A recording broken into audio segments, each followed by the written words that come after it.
사도신경으로 신앙 고백하시겠습니다.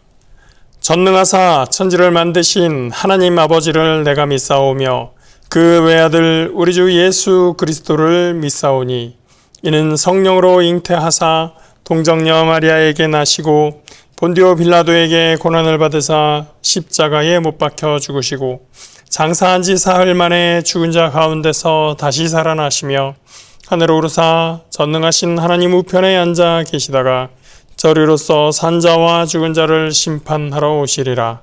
성령을 믿사오며 거룩한 공회와 성도가 서로 교통하는 것과 죄를 사하여 주시는 것과 몸이 다시 사는 것과 영원히 사는 것을 믿사옵나이다. 아멘. 오늘 함께 보실 말씀 시편 73편 5절에서 8절 다시 할게요. 오늘 함께 보실 말씀 시편 78편 5절에서 8절 말씀입니다. 구약 성경 858면에 있습니다. 구약 858페이지 시편 78편 5절에서 8절 말씀입니다. 시편 78편 5절에서 8절입니다.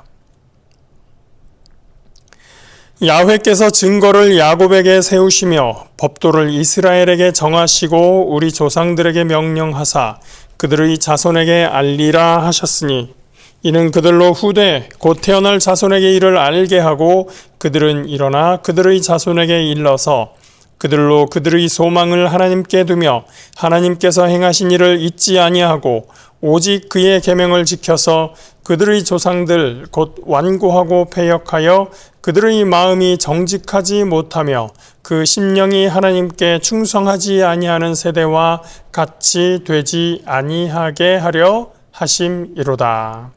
아멘. 지난번에 시편 68편을 나누면서 꽤 긴 편이라고 했는데 시편 78편이야말로 시편에서 꽤 긴 시편에 속합니다. 그런데 한번 보시면 생각보다 내용이 아주 어렵지는 않습니다. 특히 출애굽기 이후에 성경의 내용을 잘 아시는 분들에게는 그렇게 어렵지 않은 내용이라고 할 수가 있겠습니다. 왜냐하면 내용상 이스라엘 백성들이 역사 속에서 겪었던 일을 떠올리면서 그 안에서 교훈을 얻고자 하는 것을 중심으로 하고 있기 때문입니다. 이렇게 역사를 중심으로 서술하는 시를 역사시라고 분류합니다. 매우 분량이 많기 때문에 이틀에 걸쳐서 이 시를 묵상해 보려고 합니다. 첫 부분, 시편 78편의 첫 부분은 서론이라고 할 수가 있는데요. 그 중에서 4절까지는 조상에게서 전해온 이야기를 계속해서 전해야 한다, 후손에게 얘기해야 된다라는 내용을 말해주고 있고 8절까지는 왜 그 이야기를 전해야 하는가를 말해주고 있습니다. 한번 보겠습니다. 1절에서 보면 백성들아 내 말을 들어라 라고 한 다음에 2절부터 봅니다. 내가 입을 열어 비유로 말하며 예로부터 감추어졌던 것을 드러내려 하니 이는 우리가 들어서 아는 바요 우리 조상들이 우리에게 전한 바라.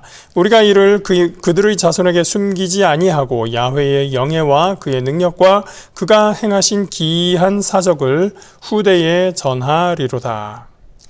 중요한 부분이 마지막에 있죠. 야훼의 영예와 그의 능력과 그가 행하신 기이한 사적을 후대에 전하리로다. 이렇게 전해야 되는 이유가 뭡니까? 첫 번째는 하나님께서 자손에게 알리라 하신 것입니다. 5절 야훼께서 증거를 야곱에게 세우시며 법도를 이스라엘에게 정하시고 우리 조상들에게 명령하사 그들의 자손에게 알리라 하셨으니 이렇게 알리라 하는 것이 하나님의 명령이라고 합니다. 두 번째는 이제 6절에 나오는데요. 하나님께서 그렇게 명령하신 것도 또 이유가 있는 겁니다. 7절을 보겠습니다.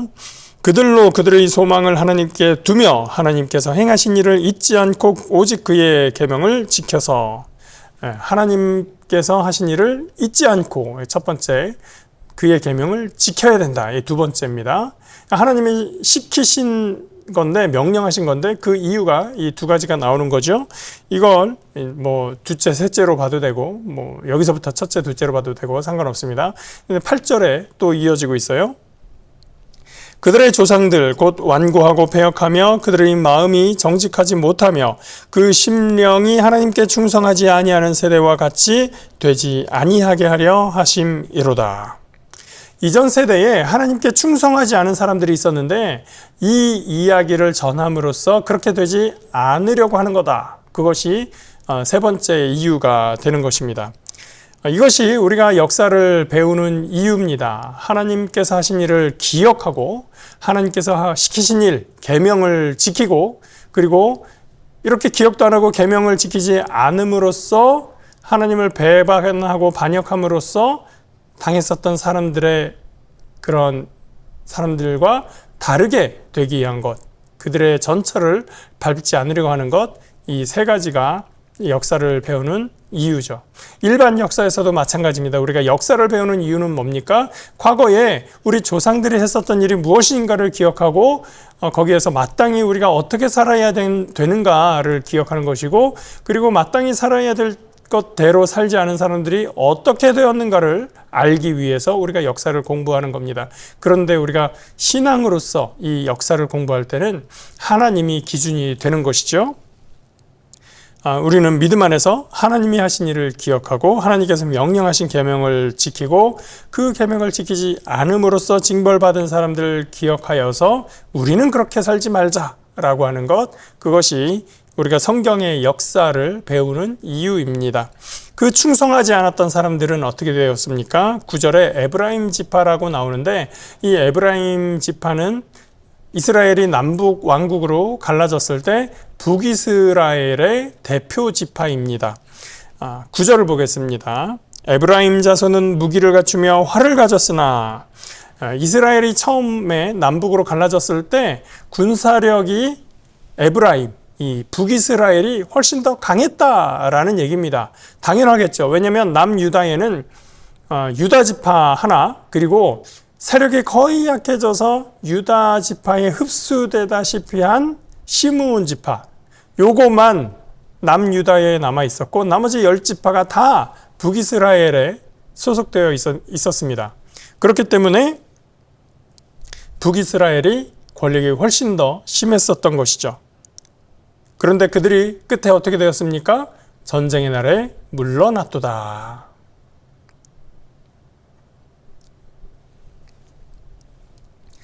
전쟁에서 물러났다는 것은 패했다는 말인데 여기서는 영구히 패했다, 멸망했다 라고 하는 뜻입니다. 북이스라엘이 패망한 이유는 무엇일까요? 10절에 나옵니다. 그들이 하나님의 언약을 지키지 아니하고 그의 율법 준행을 거절하며 야훼께서 행하신 것과 그들에게 보이신 그의 기이한 일을 잊었도다. 역사를 배우는 이유가 하나님의 하신 일을 기억하고 그의 계명을 지키기 위해서다 라고 했는데 에브라임은, 북이스라엘은 그렇게 하지 않았다는 겁니다. 그렇게 하지 않음으로써 어떻게 되었습니까? 패망하였다는 거죠. 그 결과가 이스라엘, 에브라임의 패망으로 이어졌다는 것을 가르치려고 하는 것이 이 시편 78편의 간절한 소망입니다. 그렇다면 옛적에 하나님이 하신 일을 이제부터는 얘기해야 되는 거죠. 12절부터 16절을 봅니다. 옛적에 하나님이 애굽 땅 소안뜰에서 기이한 일을 그들의 조상들의 목전에서 행하셨으되 그가 바다를 갈라 물을 무더기같이 서게 하시고 그들을 지나가게 하셨으며 홍해를 지나간 사건을 말합니다. 14절 낮에는 구름으로 밤에는 불빛으로 인도하셨으며 구름기둥 불기둥으로 인도하신 거 얘기하는 겁니다. 15절 광야에서 반석을 쪼개시고 매우 깊은 곳에서 나오는 물처럼 흡족하게 마시게 하셨으며 또 바위에서 시내를 내사 물이 강같이 흐르게 하셨으나 물이 없을 때 반석에서 물을 내게 하신 사건을 이야기합니다. 출애굽 당시에 매우 중요한 몇 가지 사실들을 먼저 이야기하고 있는 겁니다. 그럼에도 그 당시에 하나님을 거역하고 반역한 사람들이 있었습니다. 17절, 그들은 계속해서 하나님께 범죄하여 메마른 땅에서 지존자를 배반하였도다. 그들이 그들의 탐욕대로 음식을 구하여 그들의 심중에 하나님을 시험하였으며, 그뿐 아니라 하나님을 대적하여 말하기를 하나님이 광야에서 식탁을 베푸실 수 있으랴. 보라, 그가 반석을 쳐서 물을 대시니 시내가 넘쳤으나 그가 능히 떡도 주시며 자기 백성을 위하여 고기도 예비하시랴 하였도다. 광야에서 백성들이 분명히 반석에서 물을 내신 것도 기억하고 이 애굽 땅에서 나오게 하신 그 과정도 다 기억하는데, 그런데 그 하나님이 우리에게 식탁을 베푸실 수 있겠나? 우리 배고픈데 하나님이 고기는 주실 수 있겠나? 라고 불평했었던 것을 이야기합니다. 21절, 그러므로 야훼께서 듣고 노하셨으며 야곱에게 불같이 노하셨고 또한 이스라엘에게 진노가 불타올랐으니 이는 하나님을 믿지 아니하며 그의 구원을 의지하지 아니한 때문이로다. 야훼께서 듣고 노하셨다. 우리라도 그러지 않겠습니까? 힘써서 그 애굽에서 데려 나오고 홍해를 경험하게 하시고 또 불기둥, 구름기둥으로 이들을 지켜주시고 인도해 주셨는데, 물도 마시게 해줬는데, 다 해줬는데, 이제 배고프다고 원망하고, 이제 돌아갈래 하고, 이런 모습들을 봤을 때 저와 여러분이 하나님이라면 노하지 않으시겠습니까? 마치 아이가 막 떼쓰는 것처럼. 여러분, 그냥 그들이 배고프다, 고기가 먹고 싶다라고 했으면 하나님이 그렇게 노할 필요는 없었을 겁니다. 아니, 세상에 어느 어머니가 아이가 배고프다고 하는데, 목마르다고 하는데 물 안 주고 밥 안 주고 그런 엄마가 어디 있습니까? 근데 아이가 막 떼쓰고 짜증내고 막 집어 던지고 엄마도 아니야 그러고 그럼 화내겠죠. 혼도 내겠죠. 하나님께서 그들에게 노하시는 겁니다. 그래서 하나님이 어떻게 하셨습니까? 23절, 그러나 그가 위에 궁창을 명령하시며 하늘 문을 여시고 그들에게 만나를 비같이 내려 먹이시며 하늘 양식을 그들에게 주셨나니 사람이 힘센 자의 떡을 먹었으며 그가 음식을 그들에게 충족히 주셨도다. 하나님께서 그들에게 노하셨는데, 그러나 하늘 문을 여시고 그들에게 만나를 비처럼 주셨다. 하나님께서 배고프다고 하시니까 노하셨는데, 노하셨지만 그런데 그냥 먹을 것을 주셨다는 겁니다. 우리가 출애굽기에서 볼 때는 이 사람들이 아침에 일어나서 나가보니까 텐트 바깥에 이슬처럼 맺혀 있는 것을 주워서 모아서 먹었다라고 했는데, 지금 오늘 본문은 조금 더 묘사가 극적이죠. 하늘에서 막 비가 막 내리는 것처럼 그렇게 주셨다라고 얘기를 합니다. 그렇게 막 그 마른 땅에 비가 내리듯이 풍족하게 줬다. 그래서 사람들이 힘센 자가 준 것, 하나님이 주신 것을 배불리 흡족하게 풍성하게 먹었다라고 이야기합니다. 그 다음에 또 26절, 그가 동풍을 하늘에서 일게 하시며 그의 권능으로 남풍을 인도하시고 먼지처럼 많은 고기를 비같이 내리시고 나는 새를 바다에 모래같이 내리셨도다. 그가 그것들을 그들의 진중에 떨어지게 하사 그들의 거처에 두르셨으므로 그들이 먹고 심히 배불렀나니 하나님이 그들의 원대로 그들에게 주셨도다. 메추리 보내신 걸 이야기하고 있습니다. 만나는 비처럼 내렸고 메추리는 어떻게 왔습니까? 먼지처럼 많은 고기, 바다의 모래처럼 많은 고기가 왔습니다. 그것도 어떻게 이것들 잡으러 다니느라고 막 고생하지 않고 얘네들이 진중에 막 후두둑 막 떨어진 거예요. 그래서 사람들이 가서 주워서 먹기만 하면 될 정도로 그렇게 많은 새들이 왔다. 그걸 먹고 심히 배불렀다. 어떻게 됐다는 거예요? 먹고 배 터질 정도로 먹었다. 그런 이야기입니다. 마치 아이가 투정 부려도 밥은 먹이는 엄마처럼 하나님은 진노하셨는데 그래도 밥은 먹이시는 모습을 봅니다. 하나님이 얼마나 참으시는지, 하나님이 얼마나 자비로우신지를 보여주고 있습니다. 이스라엘 백성들의 모습을 보면서 여러분 정말 참 애들 같다라는 모습을 생각하지 않습니까? 그런데 우리의 신앙도 어쩌면 이 애들 같은 신앙의 모습을 아직도 가지고 있는 거 아닌가라는 생각을 할 때가 많습니다. 우리가 좋을 때 은혜 받았다 싶을 때는 감사합니다, 찬양합니다 하다가도 또 살면서 뭔가 힘들고 문제가 생기고 할 때는 원망하고 불평하고 하는 모습을 보게 됩니다. 우리가 역사를 기억하는 것도, 우리 인생에서의 일하신 하나님을 기억하는 것도 이유는 하나님의 뜻대로 살기 위해서입니다. 오늘 하나님의 역사하신 속에서 하나님의 하신 일을 기억하면서, 또 우리의 인생에서 하나님이 하신 일을 기억하면서 우리의 삶에서 다가오는 모든 문제들 앞에서 불평하고 불만하는 것이 아니라 감사와 은혜로 바라보며 하신 일을 기억하며 주 뜻대로 살아가는 저와 여러분 되시기를 주의 이름으로 축복합니다. 기도하겠습니다. 사랑의 하나님 감사합니다. 하나님께서 우리를 사랑하시고 인도하시고 우리를 때로 노하실 때가 있지만 그럼에도 우리에게 만나와 메추리를 보내시는 은혜를 주신 그 사랑에 감사드립니다.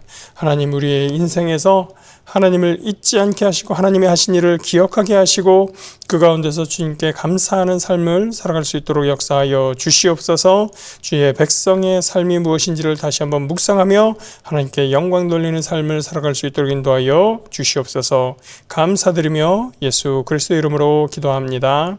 아멘. 하늘에 계신 우리 아버지여, 이름이 거룩히 여김을 받으시오며 나라가 임하시오며 뜻이 하늘에서 이루어진 것 같이 땅에서도 이루어지이다. 오늘 우리에게 일용할 양식을 주시옵고 우리가 우리에게 죄 지은 자를 사하여 준 것 같이 우리 죄를 사하여 주시옵고 우리를 시험에 들게 하지 마시옵고 다만 악에서 구하시옵소서. 나라와 권세와 영광이 아버지께 영원히 있사옵나이다. 아멘.